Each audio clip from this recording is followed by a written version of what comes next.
thought of Patrick since since you got put on practice squad at the end of camp? I feel pretty good, pretty comfortable with him. I mean, especially from the time he was able to play, even in the preseason, to how he practices and whether he's on scout team or, even today, allowing him to get in there and have some reps. I mean, feel pretty good that the offense will be able to function, if it's a situation where he has to play a lot.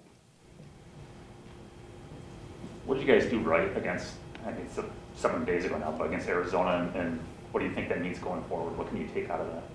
Well, I think the biggest thing is that, the guys, they ran pretty hard, broke tackles, which is, one of the things that we always talk about that we have to do to be effective. So it was good just, seeing them compete and battle, in that type of environment. And it's just something that we just got to keep building consistency with. And I think if we're able to do that, that'll help us, tremendously in the run game, and which will help everything else from a pass situation, play action, all that stuff. We just got to, continue, to get yak, as we call it.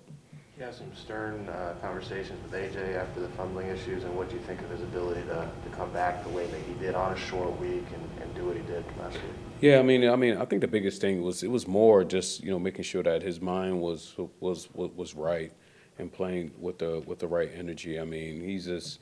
I mean, obviously, you always have stern words with him, but it's also a situation where some guys you got to make sure that you also, point out to them what they did wrong. I think that's the first thing, and then encourage them that here's how you eliminate and prevent that from happening again. And hey, now let's move forward. We can't dwell on it. Here's the corrections. Let's go.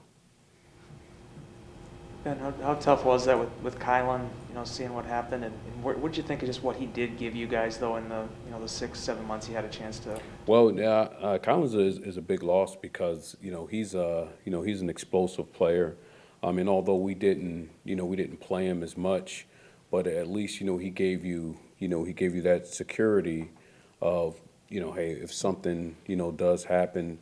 You still have another explosive player that can get in there and create and make things happen. And it was just an unfortunate for him, that occurred and how it occurred, for him. I mean, because at some point you just feel like this guy's going to have to play a lot for us, and I really believe that should that have happened, we had to play a lot for us. That he really would have displayed, his explosiveness and the ability to make things happen.